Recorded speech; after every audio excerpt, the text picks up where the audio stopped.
ಇನ್ನು ಕೇಂದ್ರದ ವಿರುದ್ಧ ಕಾಂಗ್ರೆಸ್ನ ಕಿಚ್ಚು ಕೂಡ ಮುಂದುವರೆದಿರುವಂಥದ್ದು. ಕಪ್ಪು ಪಟ್ಟಿಯನ್ನು ಧರಿಸಿ ಬಟ್ಟೆಯನ್ನು ಧರಿಸಿ ಸಂಸತ್ಗೆ ಬಂದಿದ್ದಾರೆ ಕಾಂಗ್ರೆಸ್ಸಿಗರು. ರಾಹುಲ್ ಗಾಂಧಿ ಸೇರಿದಂತೆ ಹಲವು ಸಂಸದರು, ಕಾಂಗ್ರೆಸ್ನ ಬಹುತೇಕ ಸಂಸದರು ಕಪ್ಪು ಬಟ್ಟೆಗಳನ್ನು ಧರಿಸಿ ಬಂದಿರುವಂಥದ್ದು. ಈ ಮೂಲಕ ತಮ್ಮ ಪ್ರತಿಭಟನೆಯನ್ನು ಅವರು ವ್ಯಕ್ತಪಡಿಸ್ತಾ ಇರುವಂಥದ್ದು. ಕಪ್ಪು ಬಟ್ಟೆ ಧರಿಸಿ ಸರ್ಕಾರದ ವಿರುದ್ಧ ಆಕ್ರೋಶವನ್ನು ಹೊರಹಾಕ್ತಾ ಇದ್ದಾರೆ.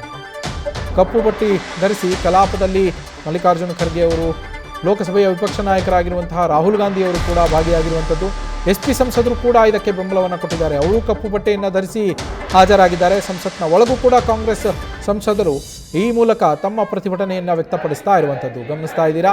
ಎಲ್ಲರೂ ಕಪ್ಪು ಬಟ್ಟೆಯನ್ನು ಧರಿಸಿ ಬಂದಿರೋ ದೃಶ್ಯಗಳನ್ನು ನೀವೀಗ ಗಮನಿಸ್ತಾ ಇದ್ದೀರಾ.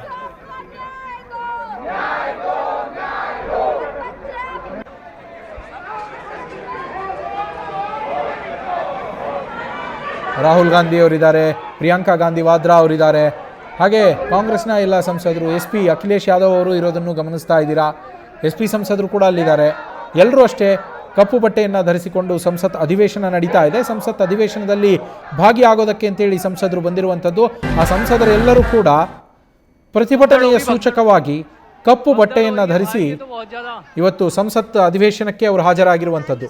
ಕಾಂಗ್ರೆಸ್, SP ಸೇರಿದಂತೆ ವಿರೋಧ ಪಕ್ಷಗಳ ಹಲವು ಸಂಸದರು ಸಂಸತ್ ಅಧಿವೇಶನದಲ್ಲಿ ಕಪ್ಪು ಬಟ್ಟೆಗಳನ್ನು ಧರಿಸಿಕೊಂಡು ಬಂದು ಹಾಜರಾಗ್ತಾ ಇದ್ದಾರೆ. ಇದಕ್ಕೆ ಕಾರಣ ಕೇಂದ್ರ ಸರ್ಕಾರದ ವಿರುದ್ಧ ಏನು ಅವರು ಪ್ರತಿಭಟನೆಯನ್ನು ಮಾಡ್ತಾ ಇದ್ರು, ಆ ಪ್ರತಿಭಟನೆಯ ಸಂದರ್ಭದಲ್ಲಿ ರಾಹುಲ್ ಗಾಂಧಿ ಅವರು ಸೇರಿದಂತೆ ಕಾಂಗ್ರೆಸ್ನ ಹಲವು ನಾಯಕರನ್ನು ವಶಕ್ಕೆ ಪಡೆಯಲಾಗಿತ್ತು. ಅದಾದ ಬಳಿಕ ಅವರನ್ನು ತಡರಾತ್ರಿಯ ನಂತರ ಅವರನ್ನು ಬಿಡುಗಡೆಗೊಳಿಸಲಾಗಿತ್ತು. ಹೀಗಾಗಿ ಕೇಂದ್ರ ಸರ್ಕಾರ ನಮ್ಮ ಧ್ವನಿಯನ್ನು ಹತ್ತಿಕ್ಕುವ ಕೆಲಸವನ್ನು ಮಾಡ್ತಾ ಇದೆ ಅಂತ ಹೇಳಿ ಆಕ್ರೋಶವನ್ನು ವ್ಯಕ್ತಪಡಿಸೋದಕ್ಕೋಸ್ಕರ ಇವತ್ತು ಸಂಸತ್ ಅಧಿವೇಶನಕ್ಕೂ ಕೂಡ ಕಪ್ಪು ಬಟ್ಟೆಯನ್ನು ಧರಿಸಿ ರಾಹುಲ್ ಗಾಂಧಿಯವರು ಸೇರಿದಂತೆ ಪ್ರಿಯಾಂಕಾ ಗಾಂಧಿ ವಾದ್ರಾ, ಹಾಗೆ ಅಖಿಲೇಶ್ ಯಾದವ್ ಸೇರಿದಂತೆ ಎಲ್ಲ ಸಂಸದರುಗಳು, ವಿರೋಧ ಪಕ್ಷಗಳ ಬಹುತೇಕ ಸಂಸದರುಗಳಲ್ಲಿ ಏನಿದ್ದಾರೆ ಕಾಂಗ್ರೆಸ್ ಮತ್ತು SP, ಅದರಲ್ಲೂ ಪ್ರಮುಖವಾಗಿ ಸಮಾಜವಾದಿ ಪಾರ್ಟಿ, ಈ ಎರಡೂ ಪಕ್ಷಗಳ ಸಂಸದರು ಕೂಡ ಕಪ್ಪು ಬಟ್ಟೆಯನ್ನು ಧರಿಸಿಕೊಂಡು ಸಂಸತ್ ಅಧಿವೇಶನಕ್ಕೆ ಕಲಾಪಕ್ಕೆ ಹಾಜರಾಗುವ ಮೂಲಕ ತಮ್ಮ ಆಕ್ರೋಶವನ್ನು, ತಮ್ಮ ಪ್ರತಿಭಟನೆಯನ್ನು ಈ ಮೂಲಕ ವ್ಯಕ್ತಪಡಿಸ್ತಾ ಇದ್ದಾರೆ.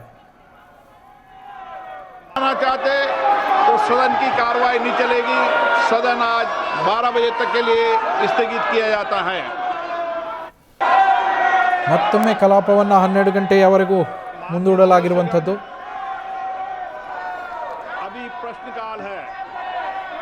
प्रश्नकाल के अंदर सभी मान्य सदस्यों के जो प्रश्न होते हैं ಇವತ್ತು ಕೂಡ ಸಂಸತ್ ಕಲಾಪ ಆರಂಭ ಆಗ್ತಾ ಇದ್ದಂತೆ ವಿರೋಧ ಪಕ್ಷಗಳ ನಾಯಕರು ನೀಟ್ ವಿಚಾರವಾಗಿ ನಾವು ಇಲ್ಲಿ ಚರ್ಚೆಯನ್ನು ಮಾಡಬೇಕು ಅಂತೇಳಿ ಆಗ್ರಹಿಸ್ತಾರೆ. ಅದಕ್ಕೆ ಸ್ಪೀಕರ್ ಅವರು ಅವಕಾಶವನ್ನು ಮಾಡಿಕೊಡಲಾಗತ್ತೆ, ನೀವು ನೋಟಿಸನ್ನು ಕೊಡಿ, ನೀವು ನೋಟಿಸ್ ಕೊಡುವ ಎಲ್ಲ ವಿಚಾರಗಳಿಗೂ ಕೂಡ ಚರ್ಚೆಯನ್ನು ಮಾಡೋದಕ್ಕೆ ಅವಕಾಶವನ್ನು ಮಾಡಿಕೊಡ್ತೇವೆ. ಆದರೆ ಅದೆಲ್ಲವೂ ನಡೆಯೋದು ಪ್ರಶ್ನೋತ್ತರ ಕಲಾಪ ಮುಗಿದ ಬಳಿಕ. ಪ್ರಶ್ನೋತ್ತರ ಕಲಾಪವನ್ನು ನಡೆಯೋದಕ್ಕೆ ಬಿಡಿ, ಅದಾದ ಬಳಿಕ ನಾನು ನಿಮಗೆ ಅವಕಾಶವನ್ನು ಮಾಡಿಕೊಡ್ತೇನೆ ಅಂತ ಹೇಳಿ ಸ್ಪೀಕರ್ ಅವರು ಹೇಳ್ತಾರೆ. ಆದರೆ ಗಲಾಟೆ ಗದ್ದಲ ಮುಂದುವರಿಯುತ್ತೆ. ಆಗ ನೀವು ಸದನದ ಮರ್ಯಾದೆಯನ್ನು ಕಾಪಾಡಬೇಕು ಅನ್ನೋದಾದರೆ, ಕಾಪಾಡುವವರಾದರೆ ಈ ಗಲಾಟೆಯನ್ನು ನಿಲ್ಲಿಸಿ ಪ್ರಶ್ನೋತ್ತರ ಕಲಾಪಕ್ಕೆ ಅವಕಾಶವನ್ನು ಮಾಡಿಕೊಡಿ ಅಂತ ಕೇಳ್ತಾರೆ. ಗಲಾಟೆ ಮುಂದುವರಿಯೋದ್ರಿಂದ ಮಧ್ಯಾಹ್ನ 12 ಗಂಟೆಯವರೆಗೂ ಸಂಸತ್ ಕಲಾಪವನ್ನು ಮತ್ತೊಮ್ಮೆ ಮುಂದೂಡಲಾಗಿದೆ.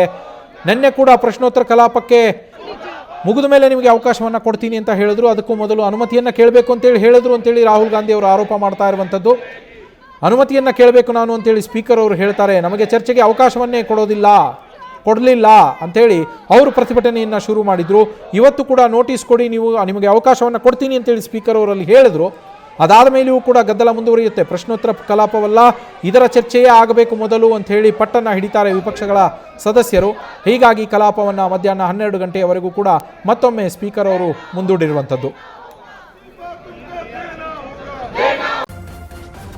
ನ್ಯೂಸ್ ಫಸ್ಟ್ ನಿರ್ಭೀತಿಯಿಂದ ನಿಮ್ಮ ಪರವಾಗಿ.